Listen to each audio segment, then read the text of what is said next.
कहानी की शुरुआत में हम सेंटियागो में मौजूद एक जेल को देखते हैं जहां पर हजारों खतरनाक मुजरिम कैद हैं।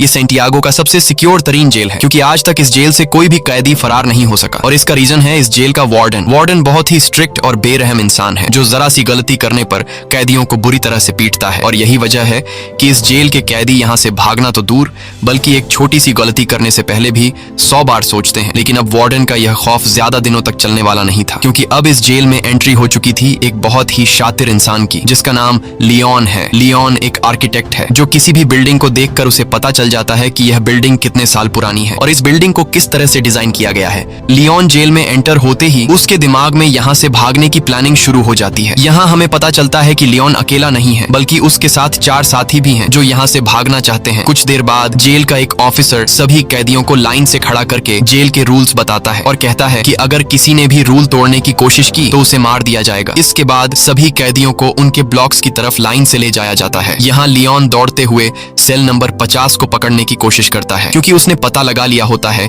कि यहाँ से भागने के लिए सेल नंबर 50 सबसे परफेक्ट जगह है। लेकिन जब वो सेल नंबर 50 का दरवाजा खोलता है तो सेल नंबर 50 पर पहले एक आदमी ने कब्जा कर लिया होता है। यह देखकर लियोन काफी उदास हो जाता है और न चाहते हुए वो सेल नंबर 50 के बगल वाले सेल में चला जाता है। वहीं हम देखते हैं कि लियोन के बाकी 4 साथियों ने उन्हीं सेल्स में डेरा जमा दिया है जो उन्हें प्लान के मुताबिक कब्जा करना था। कुछ देर बाद लियोन के साथी लियोन के सेल में आ जाते हैं। यहाँ राफेल लियोन से कहता है कि तुम्हें सेल नंबर 50 में जाना था पर यह तो सेल नंबर 51 है। तब लियोन कहता है कि तुम्हारे लिए आसान था क्योंकि तुम्हारा सेल नहीं, इसलिए तुम लोगों ने आसानी से अपने सेल पर कब्जा कर लिया, लेकिन मेरा सेल फर्स्ट फ्लोर पर है जिस वजह से मैं अपने सेल पर कब्जा नहीं कर पाया। यहाँ इनका साथी जर्मन कहता है तो अब हम लोग क्या करेंगे। तब राफेल कहता है कि करना क्या है, कल से हम यहाँ से भागने की प्लानिंग स्टार्ट करेंगे। कुछ देर बाद हम देखते हैं कि यहाँ पर एक कैदी गिटार लेकर आता है और ये गिटार वाला आदमी भी लियोन का साथी है। इस जेल में कैदियों को जो काम आता था उन्हें वो काम करने की इजाजत थी ताकि कैदियों का टाइम पास होता रहे, जैसे गिटार बजाना, खाना पकाना और फर्नीचर का सामान बनाना। अगले दिन हम देखते हैं कि लियोन यहाँ से भागने की प्लानिंग पर लग जाता है। वो जेल के हर एक जगह को काफी गौर से देख रहा होता है, लेकिन जब उसकी नजर चारों तरफ गार्ड्स पर पड़ती है तब उसे इस बात का अंदाजा हो जाता है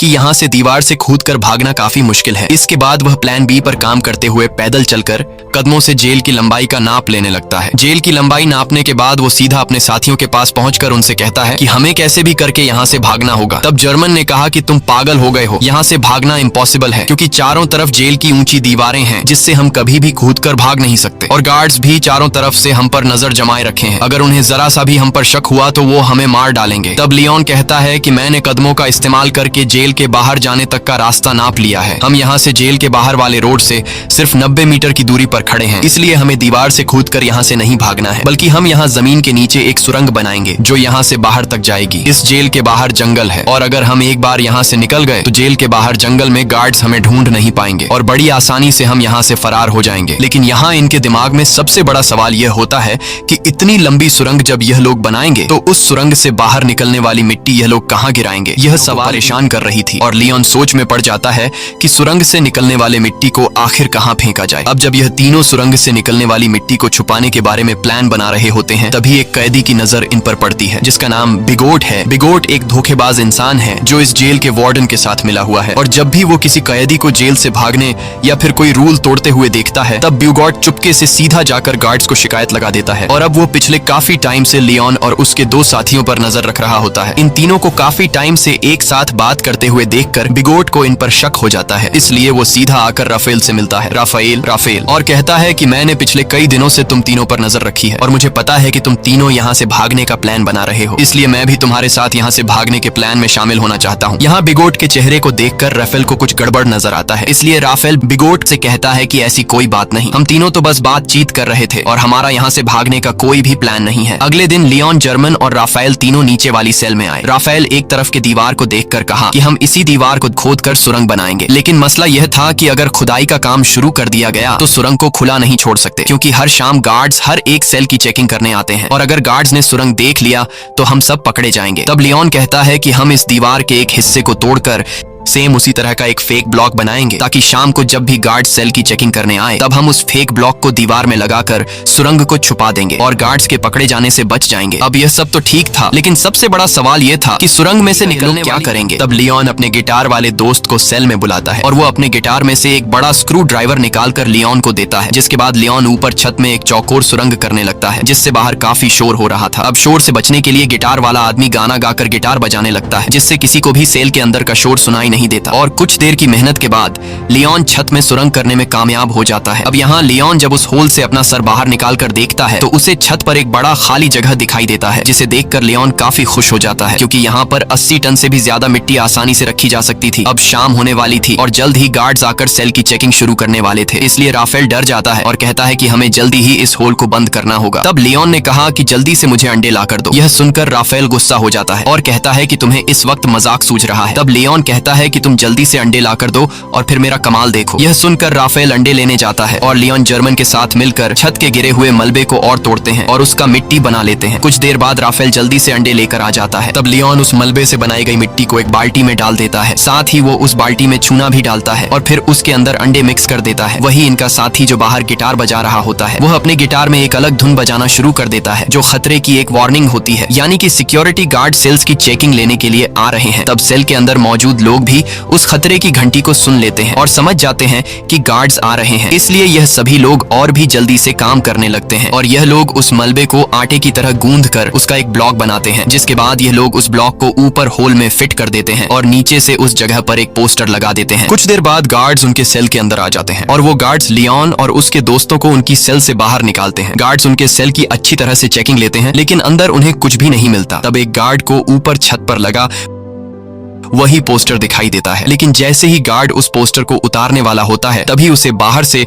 उसका ऑफिसर उसे बुला लेता है, जिसे सुनकर वह गार्ड उस पोस्टर को बिना निकाले ही चला जाता है और इस तरह से इन सब की जान बच जाती है। अब यहाँ इन लोगों को इस जेल में 34 दिन हो चुके थे और उन्हें जल्द ही इस जेल से निकलना था, इसलिए लियोन और जर्मन ऊपर छत पर चढ़कर लकड़ी का खोखला बॉक्स बनाते हैं और उस लकड़ी के बॉक्स में ये लोग सफेद सीमेंट भरकर छत पर रख देते हैं। कुछ दिन बाद उनका ब्लॉक तैयार हो जाता है। अब भारी थी सुरंग बनाने की, जिसके बाद ये लोग खुदाई के काम पर शुरू हो जाते हैं। ये लोग दीवार का सबसे नीचे का हिस्सा पहले से बने हुए उस ब्लॉक के अनुसार काटने लगते हैं, लेकिन खुदाई करते वक्त काफी शोर हो रहा था जिसकी आवाज कुछ गार्ड सुन लेते हैं और गार्ड उनके सेल की तरफ बढ़ने लगते हैं। पर गार्ड के पहुंचने से पहले ही उनके गिटार वाला साथी आकर उन्हें बता देता है कि कुछ गार्ड सेल की तरफ आ रहे हैं। ये सुनकर सभी लोग काफी डर जाते हैं क्योंकि उन्होंने दीवार का जो हिस्सा काटा था वह हिस्सा उनके बनाए हुए ब्लॉक से छोटा था, जिसमें वह ब्लॉक फिट नहीं हो सकता था। अब जब उन्हें कोई दूसरा रास्ता नजर नहीं आता तब ये लोग जल्दी से टूटी हुई दीवार के मलबे को इकट्ठा करते हैं और जिस जगह ये लोग सुरंग बना रहे थे वहां ये लोग काफी बारीकी से सामान रखकर उस जगह को छुपाते हैं और अपने अपने काम में लग जाते हैं ताकि गार्ड को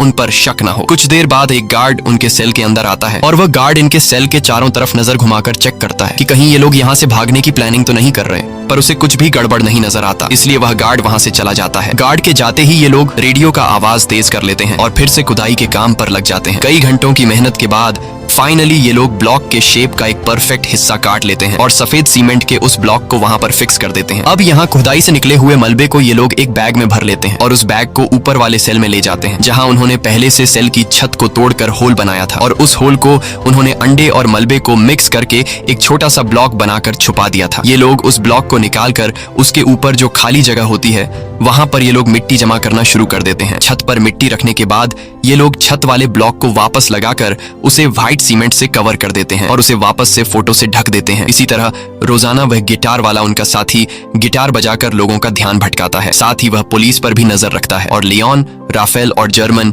नीचे वाली सेल में सुरंग को खोदते हैं और जो मिट्टी सुरंग से निकलती है ये लोग उस मिट्टी को अलग अलग बैग में निकालकर अलग अलग तरीके से ऊपर वाली सेल की छत पर जमा करने लगते हैं। इस तरह से ये लोग पूरे दिन का एक रूटीन बना देते हैं और कई दिनों तक उनकी खुदाई का काम बड़ी चालाकी से चलता रहता है। लेकिन एक कैदी जिसका नाम ऑस्कर है उसे इन लोगों पर शक हो जाता है क्योंकि वह पिछले कई दिनों से इन लोगों को नोट कर रहा था। वह देखता है कि ये लोग हर रोज एक ही पैटर्न को फॉलो करते हुए नीचे के सेल से ऊपर वाले सेल पर जाते हैं, साथ ही ये लोग हमेशा हाथ में बैग या फिर बाल्टी लेकर ऊपर जाते हैं। ये सब देखकर ऑस्कर को उन पर शक हो जाता है, लेकिन वह किसी से भी कुछ नहीं कहता, बस चुपचाप उन पर नजर रखता है। अब यहाँ इन लोगों को इस जेल में 70 दिन बीत चुके थे और लियोन जब सुरंग को नापता है तो उससे पता चलता है कि 70 दिनों में हमने सिर्फ 5 मीटर सुरंग बनाई है। ये देखकर लियोन काफी मायूस हो जाता है और लियोन समझ जाता है कि हम 5 लोग इस सुरंग को इस तरह से कभी भी कंप्लीट नहीं कर पाएंगे। इसलिए वो अपने साथियों से कहता है कि हमें इस सुरंग को कंप्लीट करने के लिए और आदमियों की जरूरत पड़ेगी, और अगर हम 5 लोग इसी रफ्तार से मिट्टी निकालते गए तो इस सुरंग को कंप्लीट करने में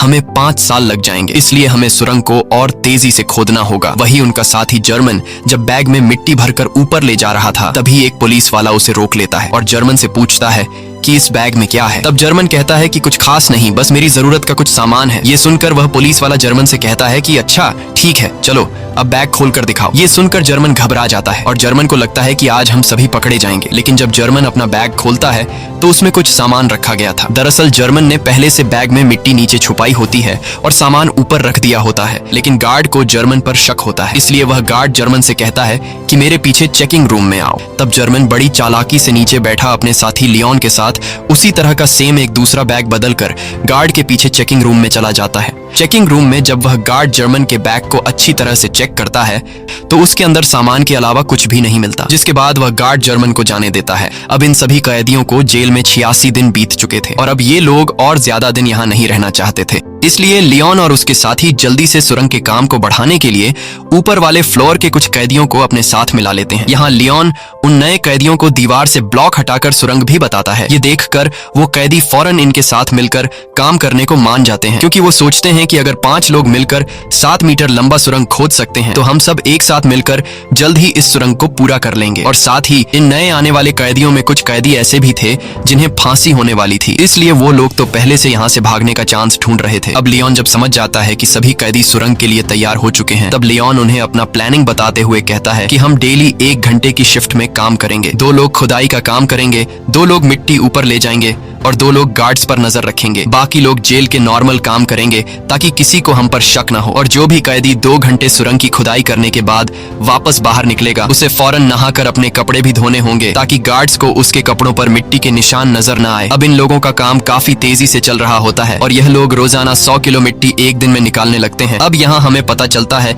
कि लियोन ने ऊपर वाले फ्लोर के कैदियों को इसलिए चुना ताकि इन्हें बैग या फिर बाल्टी में ऊपर मिट्टी ले जानी नहीं पड़े, और इस तरह से यह लोग गार्ड्स के नजरों में भी आ सकते थे। इसलिए यह लोग नीचे जिस सेल में खुदाई कर रहे थे उसी सेल के छत में एक होल कर देते हैं ताकि सीढ़ियों से मिट्टी ऊपर ले जाने के बजाय डायरेक्ट होल से ऊपर वाले सेल के कैदियों को मिट्टी पास कर दी जाए। इस तरह से उनके पकड़े जाने का रिस्क भी कम हो जाता है और काम की स्पीड भी काफी बढ़ जाती है। जब भी कोई कैदी सुरंग में खुदाई कर रहा होता है तब यह लोग रेडियो की आवाज बढ़ा देते और बाहर सभी कैदी गार्ड्स को ऐसा दिखाते कि जैसे सब कुछ नॉर्मल हो। और जब भी उन्हें गार्ड्स का कोई खतरा नजर आता तब यह लोग उस सेल के दरवाजे पर नॉक करके खतरे की घंटी बजा देते, जिससे अंदर खुदाई के काम पर लगे कैदी सेल में सारा सामान पहले की तरह करके अपने अपने काम पर लग जाते। इस तरह से यहाँ से भागने के प्लानिंग में शामिल हर एक कैदी रूटीन के मुताबिक अपना अपना काम करते हैं और हर शाम को यह लोग इकट्ठा होकर आगे की प्लानिंग बनाने लगते हैं ताकि गार्ड्स को किसी पर भी शक न हो और सब कुछ परफेक्ट तरीके से चलता रहे। लेकिन शाम को जब यह लोग फुटबॉल खेल रहे होते हैं तब एक कैदी जिसका नाम ऑस्कर है वो राफेल के पास आता है और राफेल को बताता है कि मुझे पता है कि तुम लोग सुरंग खोदने की कोशिश कर रहे हो, इसलिए मैं भी तुम्हारी टीम में शामिल होकर तुम्हारा साथ देना चाहता हूँ। तब राफेल ऑस्कर को लियोन के पास ले जाता है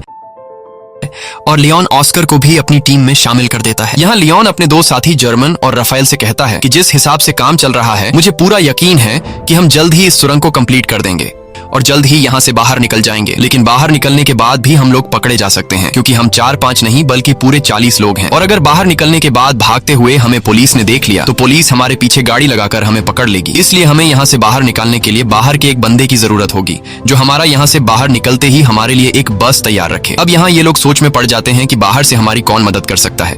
तब लियोन कहता है राफेल तुम्हारी वाइफ पॉलिना हमारी बाहर से मदद कर सकती है और हम लोग उस पर विश्वास भी कर सकते हैं, इसलिए तुम्हें अपनी वाइफ से मदद मांगनी होगी। अब यहाँ रहते हुए सभी कैदियों को 182 दिन बीत जाते हैं और आज सभी कैदियों से उनके घर वाले मिलने आए होते हैं। यहाँ पर राफेल की वाइफ भी आई होती है।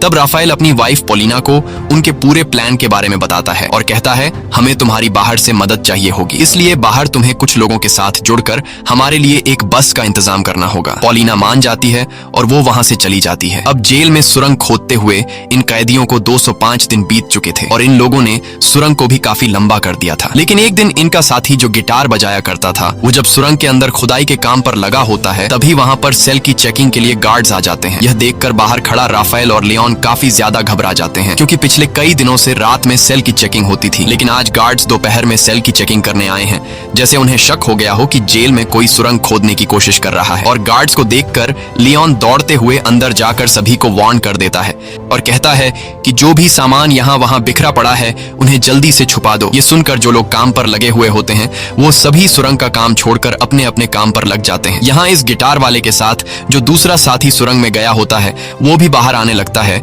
लेकिन गिटार वाला अंदर फंस जाता है क्योंकि वो सुरंग के बिल्कुल एंड में काम कर रहा था। लेकिन जैसे तैसे करके वो भी बाहर निकलने की कोशिश करता है, पर वो जान चुका था कि मेरे निकलने से पहले गार्ड सुरंग तक पहुंच चुके होंगे। अब यहाँ सभी लोग डरे होते हैं और उन्हें लगता है कि आज हम सभी पकड़े जाएंगे। लेकिन यहाँ राफेल समझदारी से काम लेते हुए सभी कैदियों को इकट्ठा करके गार्ड्स के सामने आकर खड़ा हो जाता है और गार्ड्स को आगे बढ़ने से रोक देता है। ये देखकर पुलिस ऑफिसर को गुस्सा आ जाता है और पुलिस कैदियों पर हमला कर देती है। यहाँ कैदी भी पुलिस का मुकाबला करते हैं और पुलिस को रोकने की कोशिश करते हैं ताकि इनका साथी जो सुरंग में फंसा हुआ है वह बाहर आ सके। वहीं हम देखते हैं कि इनका वह गिटार वाला साथी अब सुरंग से बाहर आ चुका है। वह जल्दी से उस सीमेंट के ब्लॉक को सुरंग में फिट कर देता है और जब वह सेल का दरवाजा खोलकर देखता है तो बाहर कोई भी नहीं होता। दरअसल गार्ड्स पर हमला करने के जुर्म में सभी कैदियों के कपड़े निकालकर बाहर धूप में खड़ा कर दिया गया होता है। कुछ देर बाद वहां पर जेल का वार्डन आता है। वार्डन कहता है कि इन सभी को बिना कपड़ों के सूरज के ढलने तक यहीं पर खड़ा रखो और एक दिन के लिए इनका खाना बंद कर दो। दूसरी तरफ राफेल की वाइफ पोलिना एक चर्च में जाकर लियोन के पिता से मिलती है। लियोन के पिता एक पादरी थे। यहाँ लियोन का एक पुराना दोस्त भी आता है। तब राफेल की वाइफ पोलिना लियोन के फादर और उसके दोस्त को लियोन का पूरा प्लान समझा देती है और कहती है कि हमें उन्हें बचाने के लिए एक बस का इंतजाम करना होगा। तब लियोन का दोस्त भी इनकी मदद करने के लिए तैयार हो जाता है और कहता है कि बस का इंतजाम मैं कर लूंगा। वहीं दूसरी तरफ जेल में राफेल से उसकी वकील मिलने आती है। यहाँ जेल का वार्डन राफेल को सिगरेट देने लगता है, पर राफेल सिगरेट लेने से इनकार कर देता है। लेकिन राफेल वार्डन के सिगरेट के डिब्बे को पहचान लेता है कि वार्डन कौन से ब्रांड का सिगरेट पीता है। अब यहाँ इन लोगों को इस जेल में रहते हुए 1 साल से भी ज्यादा टाइम बीत चुका था और इन लोगों ने सुरंग को भी काफी लंबा कर दिया था। दिन रात मेहनत के बाद अब सुरंग भी जल्द कंप्लीट होने वाला था। लेकिन एक दिन सुरंग में इनका एक साथी जब काम कर रहा होता है तभी अचानक वह बेहोश हो जाता है क्योंकि इतनी गहराई में ऑक्सीजन की कमी होती है। अच्छी बात यह थी कि राफेल उसके पीछे होता है और राफेल जैसे तैसे करके उस आदमी को बाहर निकाल देता है। शाम को ये लोग मीटिंग करते हैं कि अब सुरंग काफी लंबा हो चुका है। जहाँ अंदर ऑक्सीजन ना होने की वजह से सांस लेने में तकलीफ होती है, इसलिए हमें कुछ करना होगा। यहाँ पर एक आदमी होता है जो जेल में काम करता है। उसके पास एक मशीन होती है जिससे ये लोग पंखा लगाकर सुरंग के एंड तक ऑक्सीजन पहुंचा सकते हैं। राफेल उस आदमी से कहता है कि अगर तुम हमें ये मोटर दोगे तो हम तुम्हें अपने साथ शामिल कर लेंगे। वह कैदी मान जाता है और फिर ये लोग उस मोटर में एक पंखा लगाकर प्लास्टिक के पाइप के जरिए सुरंग के एंड तक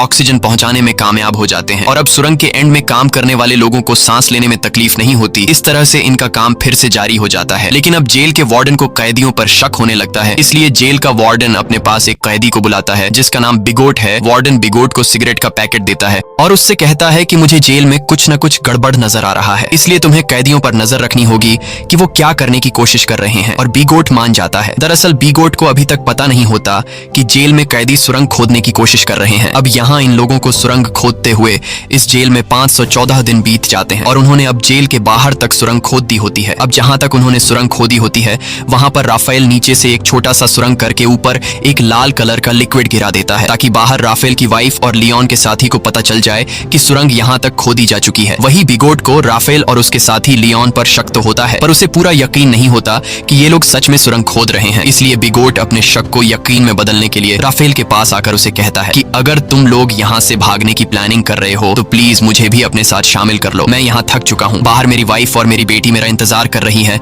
ये सुनकर राफेल को बिगोट पर तरस आ जाता है, इसलिए राफेल बिगोट को सुरंग के बारे में बताने ही वाला होता है कि तभी राफेल बिगोट के हाथ में सिगरेट का पैकेट देख लेता है और यह वही पैकेट होता है जो कुछ दिन पहले राफेल ने वार्डन के पास देखा था। इसलिए राफेल समझ जाता है कि बिगोट वार्डन के साथ मिला हुआ है। ये सब समझते ही राफेल बिगोट को कुछ भी नहीं बताता। दूसरी तरफ लियोन का बाहर जो पुराना दोस्त होता है वो अपने कुत्ते को साथ लेकर रनिंग के बहाने जेल के करीब आता है और उस लाल कलर के लिक्विड को देख लेता है। अगले दिन लियोन का पिता लियोन को जेल में आकर बताता है कि तुम लोगों ने बाहर जो रेड कलर का लिक्विड गिराया था वो हमने देख लिया है। तुम लोग जेल के बाउंड्री के बाहर तो आ चुके हो, पर अभी भी तुम लोग सही जगह पर नहीं पहुंचे, इसलिए तुम लोगों को अभी भी 40 फीट और भी सुरंग खोदना होगा। इसके बाद यह लोग फिर से सुरंग को और लंबा करने लगते हैं और अब बस कुछ ही दिन के खुदाई के बाद इनका सुरंग कंप्लीट होने वाला था। लेकिन अब इन लोगों के साथ जो कुछ होने वाला था उसके बारे में उन्होंने बिल्कुल भी सोचा नहीं था। एक दिन जब इनका एक साथी सुरंग की खुदाई के काम पर लगा होता है, तभी अचानक एक बहुत ही बड़ा भूकंप आता है जिससे जेल की दीवारें हिलने लगती हैं।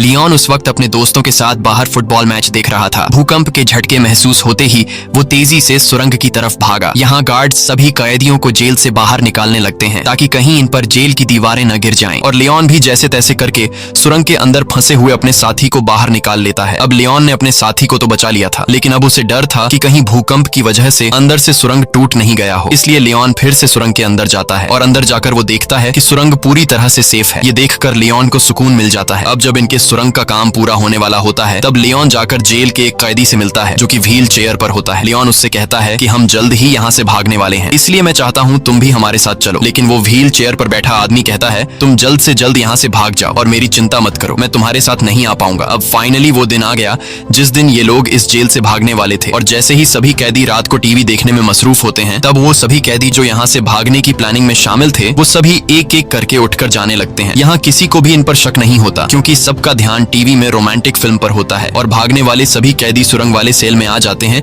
और यहाँ एक एक करके सभी कैदी सुरंग में उतरने लगते हैं। वहीं बीगॉट जब टीवी देख रहा होता है, तब उसका ध्यान पीछे की तरफ जाता है और वो देखता है कि यहाँ से तो कई सारे कैदी जा चुके हैं। ये देखकर उसे शक हो जाता है और वो सीधा राफेल के सेल की तरफ बढ़ने लगता है। लेकिन बीच रास्ते में व्हील चेयर वाला आदमी बीगोट को रोक लेता है, पर बीगोट इस आदमी को धक्का देकर गिरा देता है, जिसके बाद वो सीधा राफेल के सेल में आ जाता है जहाँ उसे सुरंग दिखाई देता है। साथ ही वहाँ पर ऑस्कर भी खड़ा होता है और ऑस्कर यहाँ से निकलने वाला आखिरी कैदी होता है। लेकिन अब जब बीगोट को सारी सच्चाई का पता चल गया होता है, तब वो पुलिस को बुलाने के लिए जाता है, लेकिन ऑस्कर उसे पकड़ लेता है। इस दौरान इन दोनों के बीच फाइट छिड़ जाती है और बीगोट ऑस्कर को स्क्रू ड्राइवर से बाजू पर मारकर बुरी तरह से घायल कर देता है। लेकिन ऑस्कर बुरी तरह से घायल होने के बावजूद भी बीगोट को जाने नहीं देता और बीगोट को मार मार कर बेहोश कर देता है। अब ऑस्कर भी सुरंग में जाने की कोशिश करता है, पर उसका बाजू बुरी तरह से घायल होने की वजह से वो सुरंग में नहीं जा पाता। दूसरी तरफ सभी कैदी सुरंग के अंदर धीरे धीरे आगे बढ़ रहे होते हैं और बढ़ते बढ़ते ये लोग सुरंग के एंड तक पहुंच जाते हैं, जहां बाहर से लियोन का पुराना दोस्त सुरंग का ऊपर से हिस्सा खोल देता है और वह एक एक करके सभी कैदियों को हाथ से पकड़कर बाहर निकालता है। बाहर निकलने के बाद सभी कैदी जल्दी से अपने कपड़े बदल लेते हैं और तभी उन्हें सामने के ब्रिज पर एक बस आते हुए दिखाई देती है, जिसे देखकर ये सभी लोग उस बस की तरफ दौड़ने लगते हैं और सभी बस में बैठ जाते हैं। लेकिन ऑस्कर अभी तक नहीं आया होता, इसलिए सभी कैदी उसका इंतजार कर रहे होते हैं। यहाँ जर्मन कहता है कि मुझे लग रहा है कि कहीं ऑस्कर किसी मुसीबत में है, इसलिए मैं ऑस्कर की मदद के लिए जा रहा हूँ। जिसके बाद वह ऑस्कर को लेने जाता है। दूसरी तरफ जेल में मूवी खत्म हो गई थी और सभी कैदी अपने अपने सेल में जाने लगते हैं। तब यहाँ वह व्हील चेयर वाला कैदी सभी को आकर बता देता है कि राफेल के सेल में एक सुरंग है जहां से तुम लोग भाग सकते हो। ये सुनकर सभी कैदी उस तरफ भागने लगते हैं, जिसे देखकर गार्ड्स को भी इन पर शक हो जाता है और वह गार्ड्स वहां पर और भी गार्ड्स को बुला लेते हैं। कुछ देर बाद पूरे जेल में सायरन बजने लगता है, जिसकी आवाज बाहर बस में बैठे कैदी सुन लेते हैं और सभी कैदी समझ जाते हैं कि अब हमारा यहाँ पर ज्यादा देर रुकना ठीक नहीं, इसलिए अब हमें यहाँ से निकलना होगा। और तभी वहां पर जर्मन भी आ जाता है। वह सभी को बताता है कि मैं सुरंग के पास गया, लेकिन वहां पर मुझे ऑस्कर नहीं मिला। जिसके बाद बस वहां से जाने लगती है। वहीं हम जेल में ऑस्कर को देखते हैं, जो घायल होने की वजह से जेल से भाग नहीं पाया। अब यहाँ कैदियों के भागने की खबर जेल के वार्डन को दी जाती है। कैदियों के भागने की खबर सुनकर वह काफी गुस्सा हो जाता है। दूसरी तरफ सभी कैदी बस में थे, जहाँ पर पोलिना सभी कैदियों को उनका पर्स दे देती है, जिसमें कुछ पैसे और उनके फेक आईडी थे। और सभी कैदी अलग अलग होकर अपने अपने रास्ते निकल जाते हैं। और इस तरह से सभी कैदी जिन्होंने पिछले कई महीनों से दिन रात मेहनत की थी, वह सभी जेल से आजाद हो जाते हैं। दोस्तों, यह इतिहास की सबसे बड़ी जेल ब्रेक घटना थी, जहां एक ही बार में पूरे 50 लोग जेल से फरार हो गए थे। लेकिन इनका एक साथी ऑस्कर भागने में नाकाम हो गया था। इसी के साथ सच्ची कहानी पर बनाई गई ये फिल्म खत्म हो जाती है। अगर आपको ये वीडियो अच्छी लगी हो तो हमारे चैनल को सब्सक्राइब और वीडियो को लाइक जरूर कीजिएगा।